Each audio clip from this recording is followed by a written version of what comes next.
জনপ্রিয় নাটক অভিনেতা মোশাররফ করিম, যার অভিনয়ে মুগ্ধ তার ভক্তরা, সেই মোশাররফ করিমেরই বার্থডে উদযাপন হলো শুটিং সেটে। নাটকের শুটিংয়ের জন্যই ঢাকার বাইরে যান মোশাররফ করিম এবং তার স্ত্রী।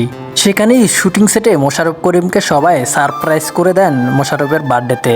হুট করেই মোশাররফ করিমের বার্থডে উপলক্ষে সেখানে আয়োজন করা হয় ছোটখাটো একটি অনুষ্ঠানের, এবং রাতে জানা যায় মোশাররফ করিমের বার্থডে আজ, সেজন্যই এই আয়োজনটি করা হয়েছে। সবাই কেক কেটেই সেখানে মোশাররফ করিমের বার্থডে উদযাপন করেন এবং খাওয়া দাওয়া, গান বাজনা সবকিছুই করেন বেশ আনন্দ সহকারে সবাই। ভাবি একটু আপনি লাইভে ভাইকে একটু জন্মদিনের শুভেচ্ছা জানান please. Happy birthday. Thanks a lot.